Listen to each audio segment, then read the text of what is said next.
জগন্নাথ হোক, ঢাকা বিশ্ববিদ্যালয় হোক এবং জাহাঙ্গীরনগর বিশ্ববিদ্যালয় হোক, সাম্প্রতিক সময়ে বাংলাদেশের প্রথম 3টি বিশ্ববিদ্যালয়ে আপনার যৌন নিপীড়নের ঘটনাকে কেন্দ্র করে যে আন্দোলন হচ্ছে, এবং আমরা দেখেছি জগন্নাথ বিশ্ববিদ্যালয়ে একজন ছাত্রী আত্মহত্যা করেছেন এবং নিপীড়নের বিচার চেয়ে এবং সেটি না পাওয়ার কারণে।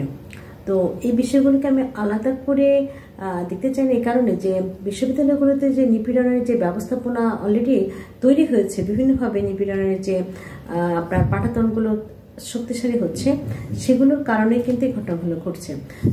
সুতরাং যৌন নিপীড়ন যে আলাদাভাবে নিপীড়নের একটা জায়গা, এবং কিন্তু এটি সমাজের অন্য নিপীড়নগুলোর সঙ্গে আপনার খুব জোটবদ্ধভাবে মানে যুক্ত আর কি। তো যে কারণে দেখা যাচ্ছে আমরা বেশিরভাগ ক্ষেত্রে যিনি যৌন নিপীড়ন করছেন তিনি শিক্ষক হতে পারেন, তিনি সহপাঠী হতে পারেন, তিনি কর্মচারী কর্মকর্তাও হতে পারেন, কিন্তু তার ক্ষমতা উৎসটা কোথায় আসলে? কারণ তিনি যে কোনো নিপীড়নে যখন একজন করবেন তখন তিনি কিন্তু নিশ্চিত থাকেন যে তিনি ক্ষমতাবান, যে কোনো জায়গা থেকে তিনি সমর্থনটা পাবেন। তো এই ক্ষমতার সঙ্গে যুক্ত থাকে একটা লিঙ্গ আধিপত্যবাদী সম্পর্ক, এবং সেই সম্পর্কের মূলেও থাকে একটা রাজনৈতিক সম্পর্ক ক্ষমতা কাঠার মধ্যে।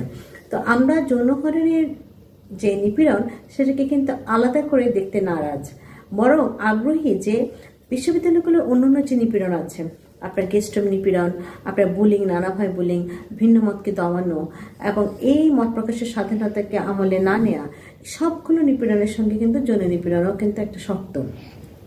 কারণ ক্ষমতা, রাজনৈতিক ক্ষমতা, পুরুষতান্ত্রিক ক্ষমতা, এগুলো কিন্তু আলাদাভাবে কাজ করে না। এগুলো ক্ষমতাগুলো কিন্তু একটার সঙ্গে খুব অঙ্গাঙ্গিভাবে জড়িত। সুতরাং আমরা যদি দেখি যে এই যে আপনার 80-র দশক থেকে বাংলাদেশের রাজনীতিতে, বিশেষ করে শিক্ষা প্রতিষ্ঠানকে রাজনীতিকরণের যে চেষ্টা, এবং এটির সঙ্গে আমি ছাত্র রাজনীতি কিন্তু মেলাচ্ছি না। ঢাকা বিশ্ববিদ্যালয় বাংলাদেশের খুবই একটা গৌরবান্বিত বিশ্ববিদ্যালয়, যে বিশ্ববিদ্যালয়টি দেশের জন্ম দিয়েছে। হ্যাঁ, তো আমাদেরকে যে প্রশ্নটি বারবার এখন মুখোমুখি হতে হয় যে তাহলে তখন 60-এর দশক, 70-এর দশকে এত ছেলে মেয়ে ঢাকা বিশ্ববিদ্যালয়ে আন্দোলন করেছে, তখন কেন ঘটনাগুলো ঘটেনি? এখন বিষয়টি হলো তখন ঘটেনি কিংবা প্রকাশ্যে আসেনি, সেটির চেয়ে বড় সত্য হলো যে অন্য নিপীড়নের যে ঘটনাগুলো ঘটছে সেটির কিন্তু ধারাবাহিকতার অংশ হিসেবে কিন্তু যৌন নিপীড়ন ঘটছে। এবং এই কিভাবে শিক্ষা প্রতিষ্ঠানগুলো আসলে নিপীড়ন করার যন্ত্র হিসেবে আসলে ক্রমশই আবির্ভূত হচ্ছে এবং এর কার্যকারিতা দিন দিন বাড়ছে, সেটি অনুসন্ধান করাটা আসলে খুব জরুরি। তো এজন্য আপনার শুধু এককভাবে যৌন নিপীড়ন তদন্ত সেল কিংবা শাস্তি দিলেই যে যৌন নিপীড়নের মতো ঘটনা বন্ধ হয়ে যাবে সেটি কিন্তু বলা কঠিন। কারণ অন্যান্য নিপীড়নের শর্তসমূহ বা অন্যান্য নিপীড়নের অনুঘটক সমূহ যদি শিক্ষা প্রতিষ্ঠানগুলোতে ক্রিয়াশীল থাকে। এখন ধরুন, কেন আমি কথাটা বলছি, কারণ আমাদের কিন্তু হরেক রকমের নিপীড়নমূলক ব্যবস্থা আমরা ইতিমধ্যেই তৈরি করে ফেলেছি, এবং 3টি বিশ্ববিদ্যালয় কিন্তু একসাথে, আমি মনে করি বাংলাদেশের ইতিহাসে প্রথমবারের মতো যে নিপীড়ন বিরোধী একটা মঞ্চ তৈরি হয়েছে এবং নিপীড়ন বিরোধী আন্দোলন চলছে।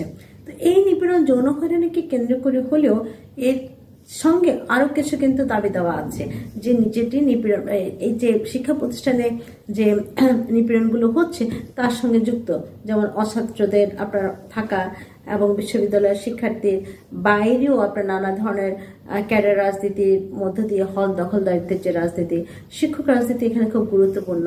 কারণ শিক্ষকরা যখন রাজনীতিতে খুব নিজেদেরকে নেতা বা প্রশমনকারী হিসেবে আপনার নিয়ে যান, তখন কিন্তু তারা কোনো কিছুকে পরোয়া করে না।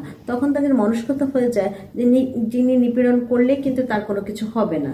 এই মনস্কতারা, অর্থাৎ একজন নিপীড়ক যখন নিশ্চিত হন যে তিনি নিপীড়নটা করে পার পাবেন এবং নিপীড়নের পক্ষে অনেক লোকজন তাকে সাপোর্ট দিবে, তখন কিন্তু নিপীড়নের করার ক্ষেত্রে তার মনস্কতা তৈরি হয়। অন্যদিকে যে বিষয়টা নিয়ে আমি আরো গুরুত্ব দিতে চাই, আমাদের মধ্যে একটা আস্থাহীনতার সম্পর্ক তৈরি হচ্ছে, আমাদের মধ্যে একটা অবিশ্বাসের সম্পর্ক তৈরি হচ্ছে, আমাদের মধ্যে একটা ভালোবাসা অশ্রদ্ধার সম্পর্ক তৈরি হচ্ছে, যেটি হয়তো আগে ছিল না, বা আগে হয়তো এতটা আপনার ঢিলে ঢালা হয়নি, এতটা নাজুক হয়নি। এখন দেখুন, কেউ কাউকে বিশ্বাস করতে পারছে না। ছাত্র শিক্ষক ক্ষমতা সম্পর্ক সকল সময় ছিল, এবং এটা আসলে আমাদের এই ভূখণ্ডে এক ধরনের, মানে যদি আমরা বলি যে ভক্তির সম্পর্ক, সেটাও কিন্তু ক্ষমতার সম্পর্ক। যদি আমরা বলি শিক্ষকদেরকে একটা দেবতা রূপে আমরা রোমান্টিসাইজ করি, সেটাও কিন্তু একটা ক্ষমতার সম্পর্ক। হ্যাঁ, এখন কিন্তু যে যে বিষয়টা নিয়ে আসলে আমরা মনোযোগী হতে চাই, এবং আমি মনে করি যে রাষ্ট্র কাঠামোতে শিক্ষা প্রতিষ্ঠানকে বাঁচাতে হলে যে বিষয়গুলো আমাদের আমলে নিতে হবে, সেটা একটি জায়গাটা হবে এই আস্থার সম্পর্কটা ফিরিয়ে আনা। সেটি শিক্ষকের সঙ্গে শিক্ষার্থী, সেটি সহপাঠীর সঙ্গে সহপাঠীর, শিক্ষা প্রতিষ্ঠানের কাজে নিযুক্ত সকলের সঙ্গে সকলের। সংবাদ, ফিচার ও অনুষ্ঠানের জন্য ভিজিট করুন সংবাদ প্রকাশের ওয়েবসাইট এবং যুক্ত থাকুন ফেসবুক পেজ ও ইউটিউব চ্যানেলের সঙ্গে।